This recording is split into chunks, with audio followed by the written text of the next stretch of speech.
Hello, everybody. Hi. Welcome to the Movie Court Review Show podcast.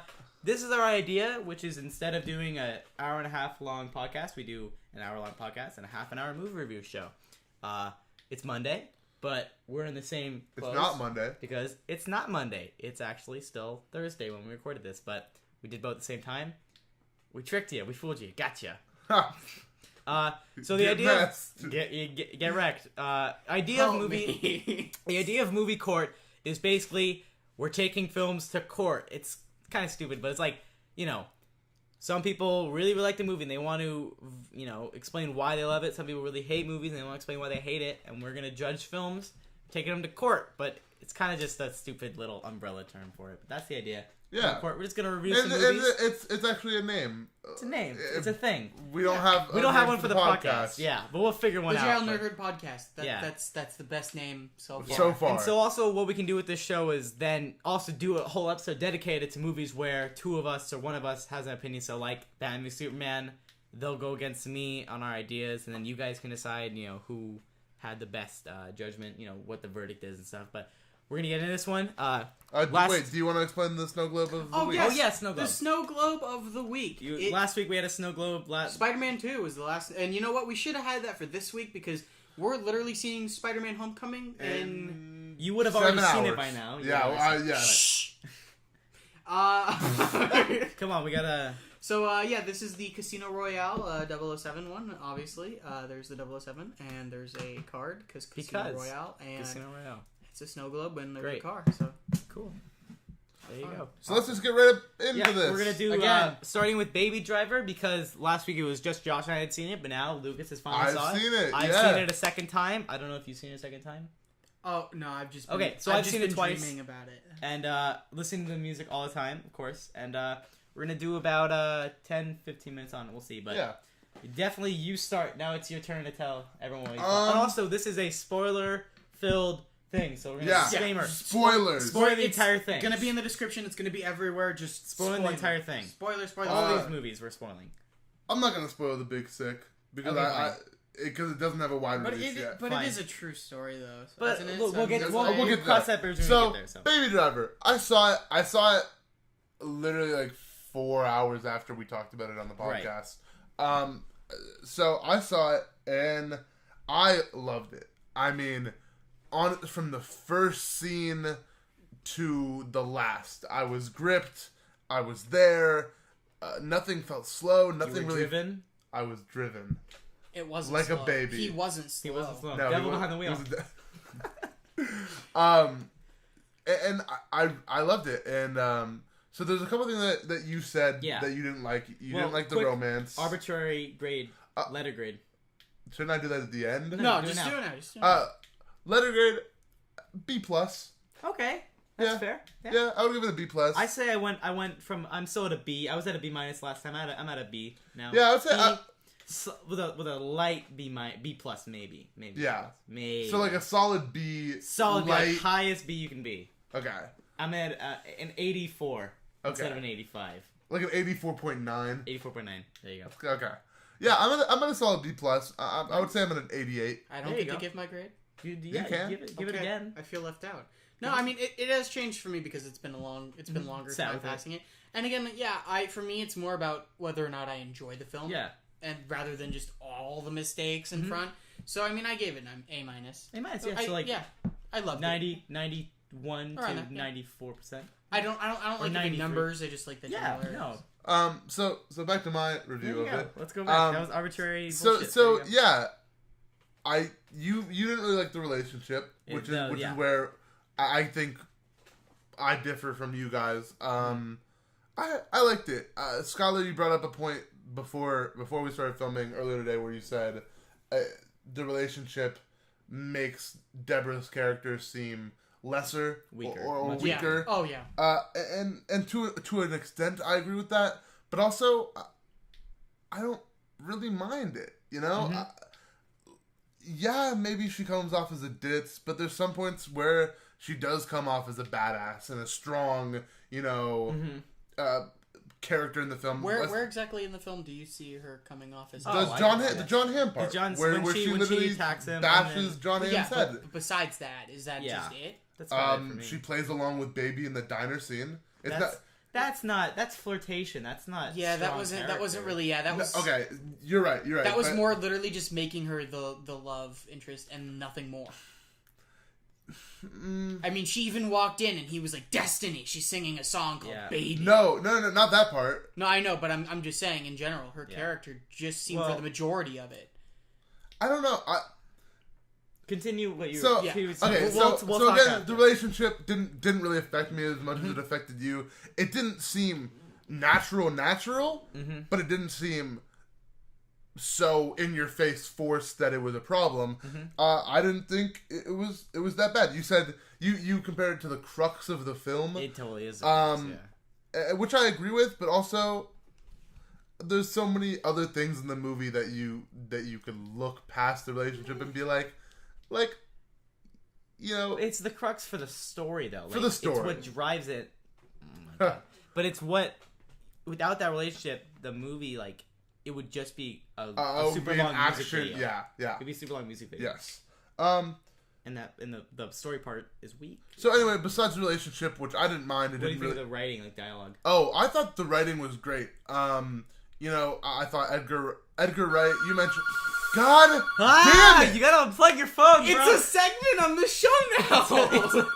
Who's calling this week, Jerry? Oh, he didn't pick it up? Okay, no, great. Can you unplug the phone? No. Okay, great. So just ignore that.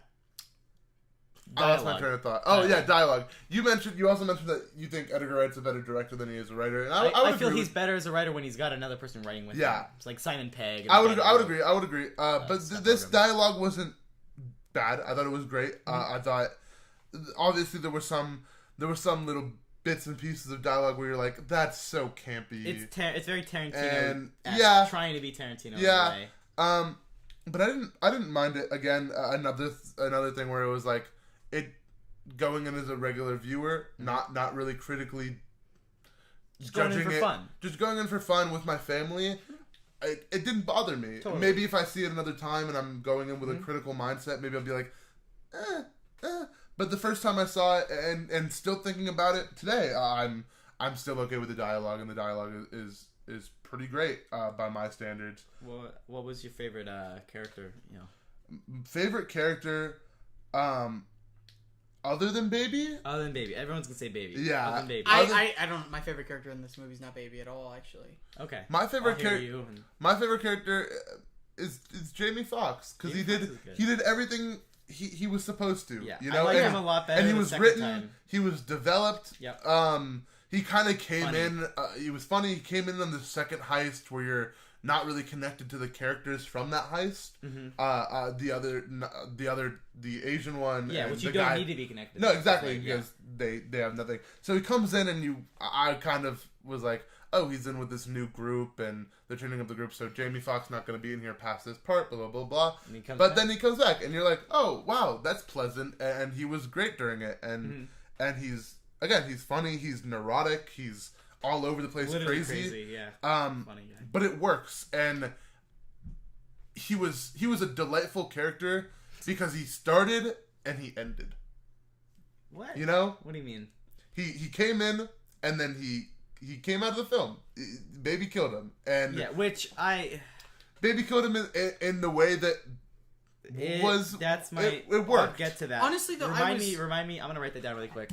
I was hoping though with that though. I was hoping that the couple would have killed him.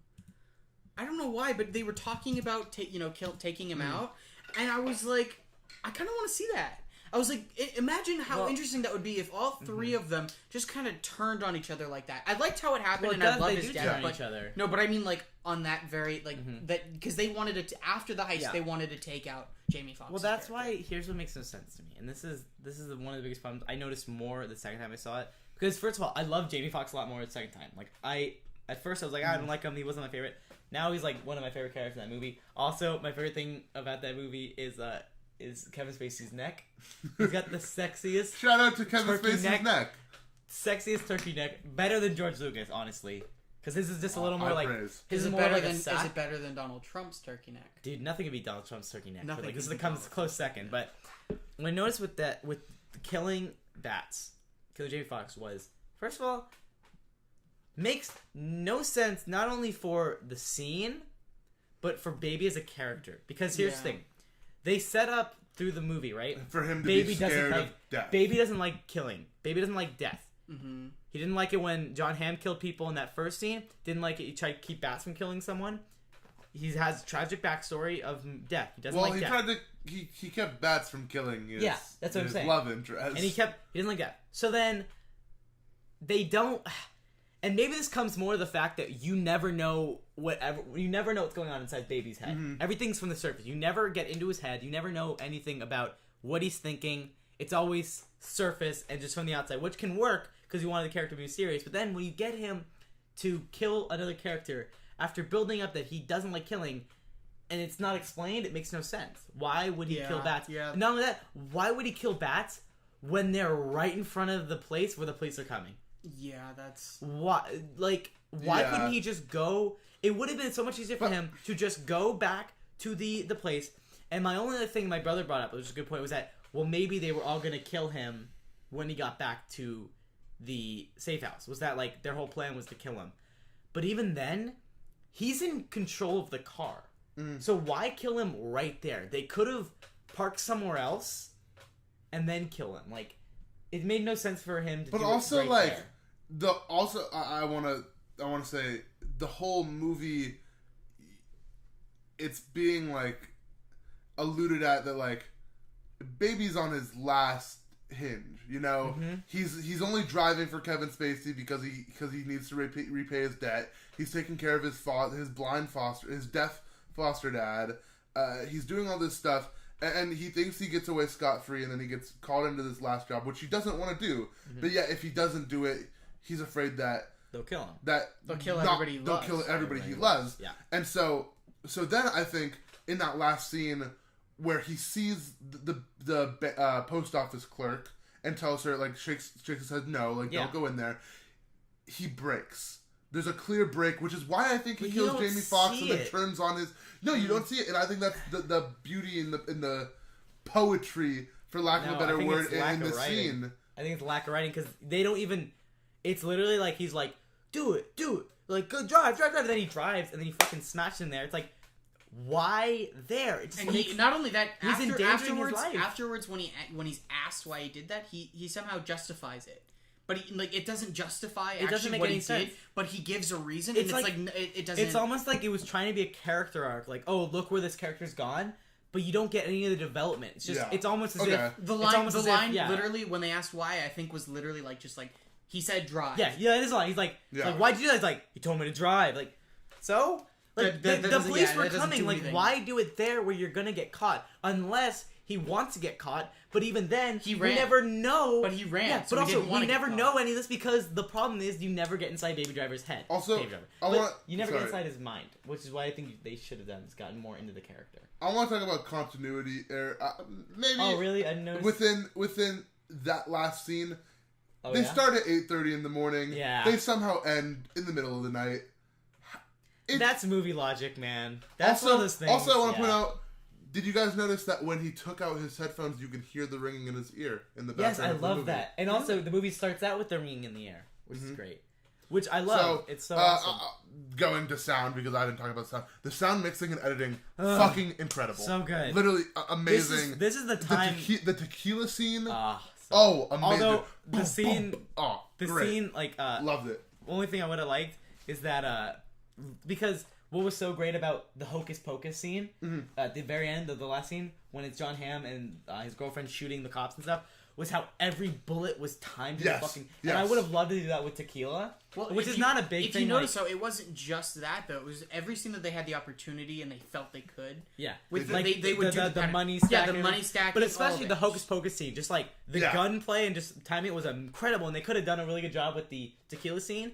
That's the only downside, but... The tequila scene was great. The tequila scene, well, it was great. I'm just saying, like, it could have been, like, that little extra notch, but, I mean, that's... how bad it is that we don't get an even greater scene. That's not a big deal. Yeah. But I really hope this will be the first Edgar Wright film to finally not only get nominated but win sound mixing Oh, and it editing deserves. awards. Oh, it deserves. Because just like Scott Pilgrim was snubbed for editing and sound design and mixing awards at the Oscars, also snubbed for visual effects Oscar nominations.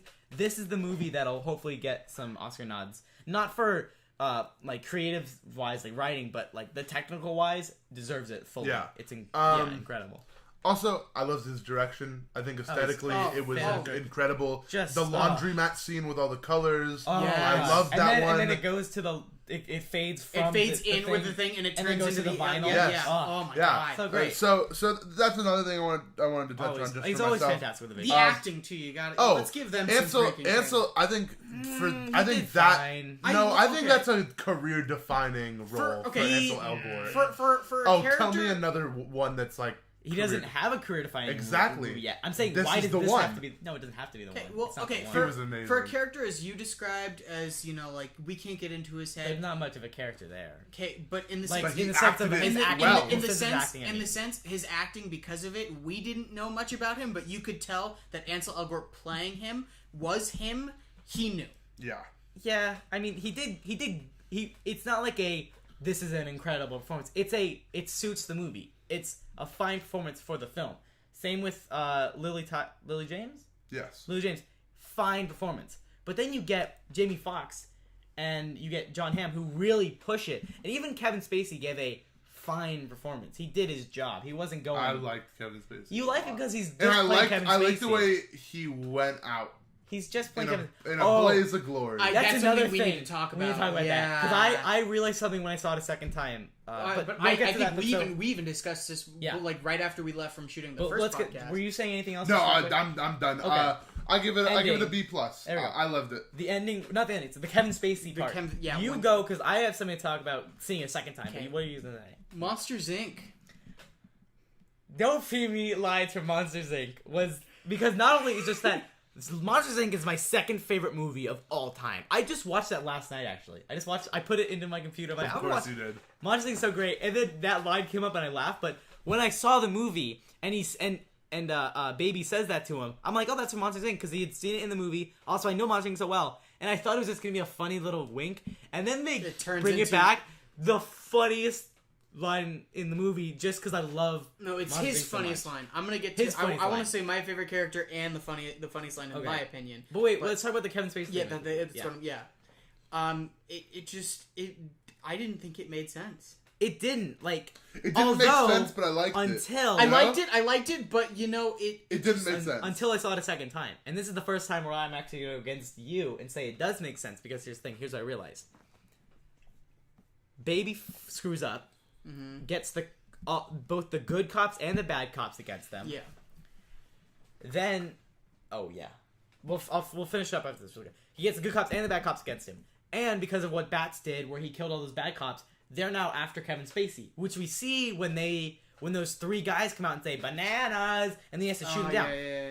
He was already anticipating to have to go out with a fight. The only thing is, he doesn't really do much for Baby other than give him the cut of money, which he was supposed to give him anyways, which isn't a big deal for him because he already has a ton of money, and they are good friends. And he gave him a tape, which isn't like, it's not like he had to ask very much from him. He just had to let him get a tape.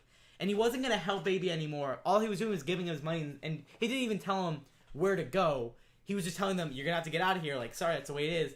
He was basically doing the bare minimum. Like, he wasn't really helping them. Yeah. And then when he protects them from John Hamm, he's protecting John Hamm. He's already been shot, possibly fatal, and John Hamm's gonna run him over no matter what. Yeah. So, in a way, it still works for me. It wasn't as big of a change as I thought it was when I first saw it. It makes sense. All right, now I think I'm gonna close Baby Driver. Yeah. Close it. My favorite character in this movie was John Berthel.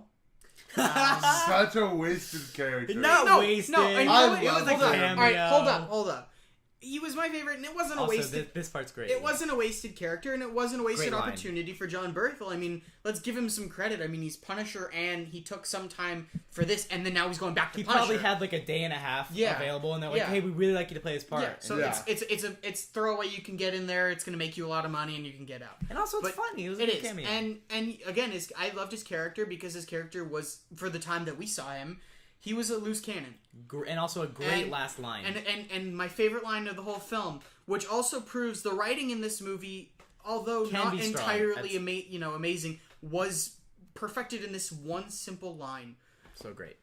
And John Berthel said as he was walking out of an elevator, "If you don't hear from me again, I'm dead." And then... And that he was never seen in the rest of the film. That's so perfect. It's like a perfect way to end it. It was a perfect way for him and to like, go. and it's something like you're not going to pick up unless you're like really attentive, which is what's great about a lot of Edgar Wright stuff, where like you got to be listening, you got to be paying attention. I love that line, which is why like, and it came at the beginning, and that was like the peak for like that kind of writing, and then it kind of fell for me, which is like a sad. But, All right. So is that we're done with Baby Driver? Okay, All right, so great. Now we should do the movie reviews. Yeah, So we each saw one movie this last week. You saw Big Sick. I saw The Big Sick. I saw The House. And I saw Despicable Me 3. So we're just going to go down the line. So we'll each do about 5 minutes or so. Yeah. So do you we're want to at start, like 20... Lucas? Or? Yeah, Lucas will start. I'll start. So I saw The Big Sick, an indie movie. I want to see it really bad. Written by Kumail Nanjiani and his wife, Emily Gordon. Silicon Valley fame. Silicon Valley fame, a couple other things, stand-up fame. Very and, funny. Comedy Central. Yeah. And so, he was in Mike and Dave Need Wedding Dates. Yes. Oh my god, yeah, the starring role. So, this movie is amazing. I'm just going to start off by saying, please see it. It doesn't come out wide until July 14th. It's in select theaters here in LA and New York. Mm-hmm. But it gets a wide release July 14th. Go see it. And go see it. Because the writing is so real. Because the movie is based off a real story. Their life. But it's how they met and what they went through. You want to give a quick synopsis, just really quick? So pretty much the story is Kumail Nanjiani meets his wife, and his wife in real life. The movie and his real life are yes, they're the same. Which makes the writing so amazing because nothing is left out. Yeah, and it's so real, and there's nothing that's really fabricated. So he meets his wife, and they go through this honeymoon phase, and his wife ends up getting really sick, and that's the majority of the movie. Him trying to battle between meeting his soon-to-be wife and then not knowing if she's gonna survive her illness, and then also going through family problems because he comes from a Pakistani family, and obviously the culture is different. And his family always ends up bringing Pakistani women like to meet him, and he just doesn't. It's just not something that he's interested in. So that's another thing. And the writing is so like the writing is incredible. Yeah, because him and his wife wrote it, and I saw it at the ArcLight, and there's a little ArcLight behind the scenes thing with Kumail where they pretty much ask like, how was it writing this with your wife? And he pretty much goes, it was amazing because there's some things in the movie where we would be writing and she would go, oh, I don't remember it like that, or he would go, oh, I don't remember it like that. And so like you just get this amazing contrast between the story that ends up working, and it's just great. He stars in the movie as himself. Kumail stars in the movie as himself, but his wife doesn't star as his wife. They got a great actress named Zoe Kazan, who was amazing.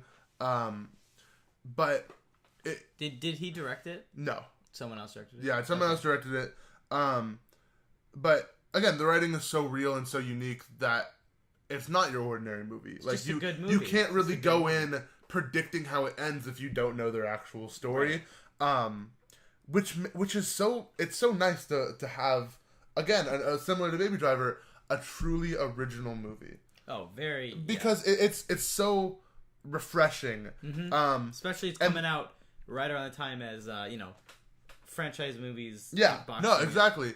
And so I've talked a lot about the writing and how it's amazing, but the acting is incredible too. Mm-hmm. I mean, obviously Kumail is a great actor, Silicon Valley, playing himself, and he's playing himself, so it's not a hard role.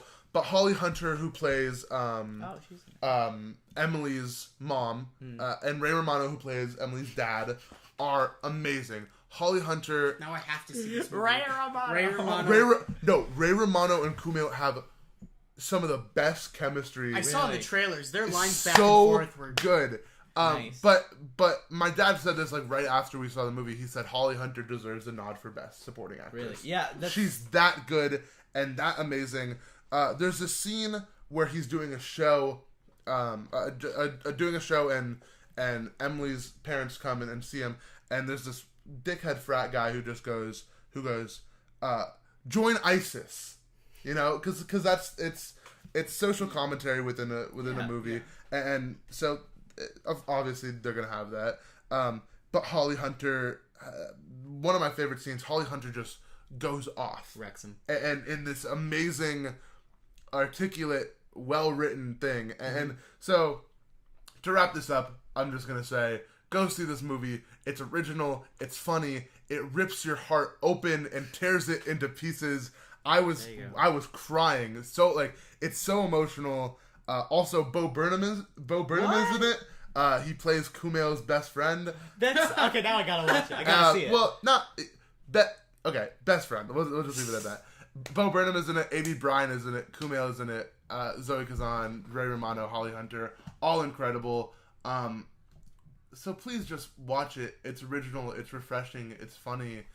The writing is amazing. Would you say it's Oscar possible? I would say it's Oscar possible. Really? Writing and acting. Writing and supporting actress. Definitely. I could definitely see that. I mean, I'm really excited. The writing. I think the writing and Holly Hunter and the writing deserves it. You know, out of any movie I've seen this year, Get Out. Well, I mean, they're in the same category. They would be in the same category, and I don't know who I would pick. Yeah. But the writing is amazing and original and funny and great. So please see it. And I excellent. What would you arbitrary letter? Solid A. Solid A. Definitely. The reason I don't give it an A+, which I want to, is that it feels long. But I can't go back and look at the movie and go, oh, I would take this scene out. Yeah. But it's a long 2 hours. Yeah. It's a 2 hours. Like Baby Driver was 2 hours, but didn't feel like 2 hours. Really? This is, to me, it didn't feel like 2 hours. I felt like 2 hours. This is 2 hours, and it feels like 2 hours, and you notice it. But I can't go back. I can't go back and be like, I can take this. Yeah, go see it. It's great. So, all right, I got. I'll do about 5 or 4 minutes. This one won't take too long. So here we go. Okay. So the same day as we did the podcast last week, I went and saw The House. This is the Oscar-winning movie right here. So you have no idea. To sum it up really quick, it's Will Ferrell, Amy Poehler. The daughter's about to graduate high school. The daughter was supposed to get a scholarship from the town because of her grades, and that would have gotten her into school. But the scholarship gets taken away, so that way the town can build a swimming pool instead, like big swim, like a park thing. So now they got to find a way to make up the money, and they decide with the help of their friend. I forget the actor's name that plays their friend. I know who you're talking about. Look it up really quick. But because I'll talk about him. But and then they decide to open up a casino in their house, and that's the movie for most of it. That's why we chose the Casino Royale. Yeah, I'm gonna spoil the hell out of this one because you know what? If you're gonna go see it, then just stop watching. But man, what to say? First of all, the problem with a lot of modern comedies today, and I call it Jason Mantzoukas. First of all, funniest part of the movie. If you're gonna see it, literally that's the only reason to see it. He's actually funny. Everyone else is not really funny. Nick Kroll is in that. I'm saying Nick Kroll is also Jeremy good, but he's Renner's so terribly easy. Okay, yeah. There's a lot of famous people. They're all underutilized and terrible. The thing is it's the Judd Apatow effect that's been going on since 2004, which is just you do all this improv, you run improv a bunch of times, and it's not really guiding the scene, it's more breaking up the scene. So you have a scene going, and then two characters start making jokes back and forth, trying to make each other laugh, and then when that's done, then you go back to the scene. And sometimes it works. Judd Apatow can make it work, where the jokes, sure you notice it's breaking the scene, but it's still funny. Here, literally the first scene, the first legitimate scene has that, where the daughter's touring the college, and then Amy Poehler and Will Ferrell start doing that break scene. They try to make each other laugh, and it's just the most harsh cut back in, and that's every scene. The jokes do not flow into the movie. None of the jokes are really related. Mm-hmm. It's just jokes for joke's sake, and it's starting to feel like Will Ferrell's getting to that Adam Sandler point where it's his movie. Don't say that. But here's the thing. But here's what I will say is that at least Will Ferrell tries. He hasn't given up trying. He still puts his all into his. Wait, roles. So you're saying Adam Sandler didn't try for the do-over? Are you kidding me? Adam Sandler tries so hard. No, but like that's why I think he tries. I just don't think he does tries not enough. try. He does not. But like Will Ferrell's still trying, and it's just like what can I say? The movie you know where this movie's going. You know everything. I don't have to tell you. Basically, I'll just say it's funny once in a while. It's such a perfect HBO 4 a.m. movie. Yeah. Or 2 a.m. Like, when you got nothing to do. I'll happily watch that. Watch this movie on HBO. Watch the movie on Netflix. Like, you know. I'd say the best part was definitely the guy, Jason Mantzoukas. Jason Mantzoukas. Terrible cameo from Jay Renner that's totally wasted. Really? Absolutely wasted. Dang it. He's in all the trailers, too. He plays the crime boss that, like, supposed to, like, be taking down their casino. Guess how long that scene is? It's like a minute and a half. He's in the movie for like a minute and a half. Did they kill him right after? Is that... Yeah, basically. And so, yeah, that's about it. Sucks. I would give it a solid C-. Solid C-. It's below average. Way below average. C-. But it's not a D. All right. C-, definitely. All right. That's all I can say. Do you guys mind if I take not too long, but just a little bit with you this got, one? You have a little bit of time. 7. Just, right, I'll try my best. All right. So Despicable Me 3. And spoilers. Yeah. Sorry. I'm not going to say I'm not going to say not even. This movie isn't great. It's not great. No, it's not great. When have they ever been so great? many other... Okay, Despicable Me 1 and... Despicable Me 1... Okay, I loved Despicable Me 1. Despicable Me 2 wasn't as good, but I still loved it. Minions. And Minions... I thought it was okay. You guys are taking up my time. Sorry, yeah. So, I'll pay you back. Just go. So, Despicable Me has always been really good with their villains. Really good. We got Jason... They're always funny. Jason Segel as Vector. Mm-hmm. Loved him. I forgot who played El Macho. I don't remember. But... Somebody comedic played El Macho. Or that you don't have to look it up. I don't care.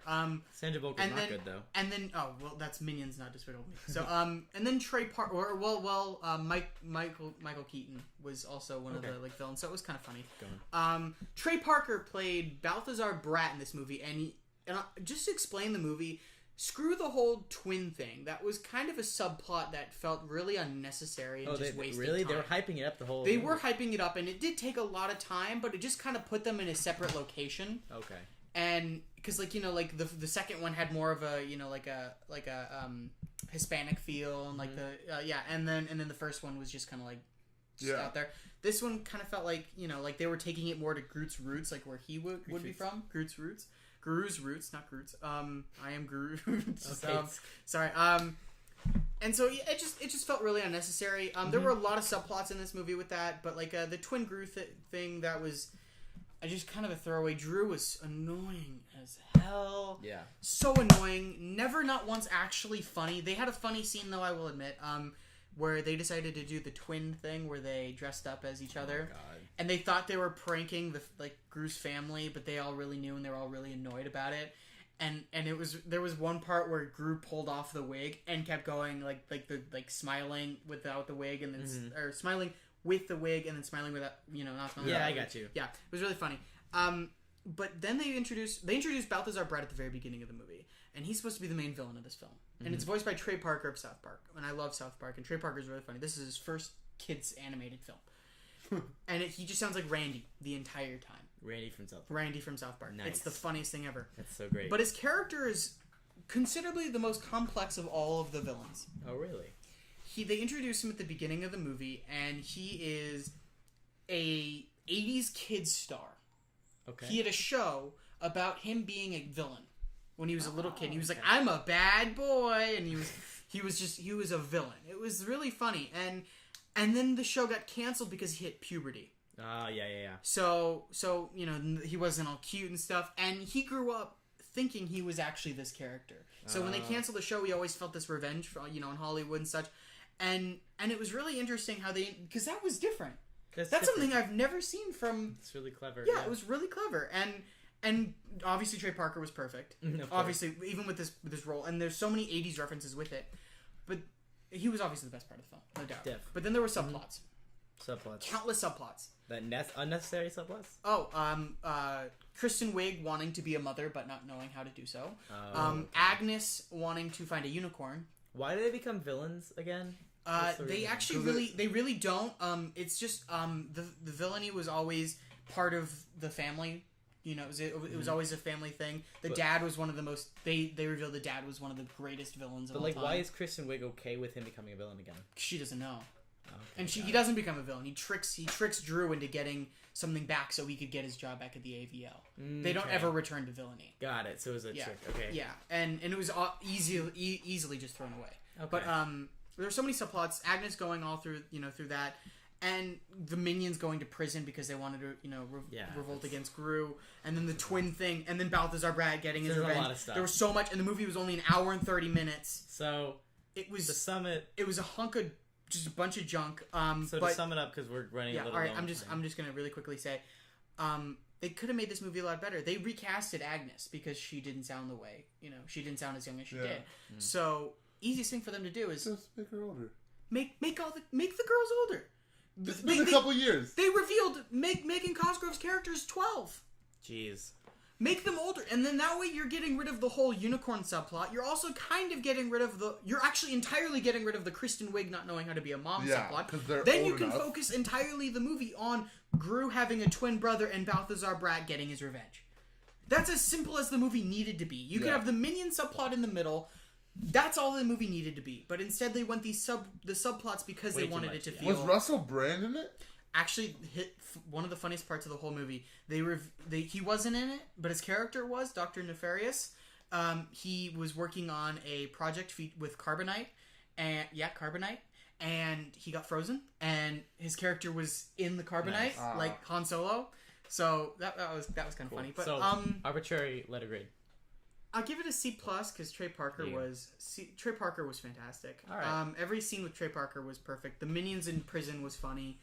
There were some funny moments. Everything besides that really pissed me off. Yeah. So, but I enjoyed it. So my movie was the best, and every other movie this week sucks. Go see Big Sick. Do not see that. Okay, Despicable Me didn't suck. It was definitely a movie more a letdown. It was a letdown because I loved the movies before it. So, all right, this is a little bit longer than we wanted it to be. This is about 40 minutes almost. So next time it'll definitely be a half-hour show, and then hour-long podcast. So this is a little long. Sorry about that. But so this will be every Monday, hopefully. Movie Court. So that's just a title. It's not really the main thing. Hopefully we actually get to debating. Yeah. But so maybe starting with Batman vs Superman because we're always talking about it. Yeah, that would be maybe. Good. But, just like the podcast, comment down below what you think. Subscribe. You guys follow us on Twitter. We should be linking our Twitter on the. We should. We'll link our Twitter and we'll link our Instagram and stuff. But yeah, so comment down below.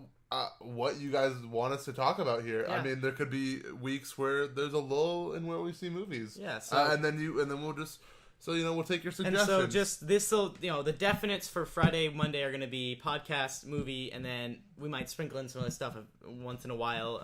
And then we'll try our best to do weekly. It gets hard sometimes. I'm not going to be here next week.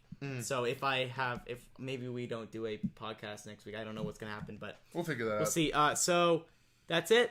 Again, we have a giveaway going out. No, it's going to be over by now. Yeah, it'll be over. That is so true. We're filming this on Thursday. My bad. Just stop talking. So yeah, remember to like, comment, subscribe, do whatever you need to do. Interact with us. Love us. Go see The Big Sick, July 14th. All right, that's it. Adios. Bye, guys.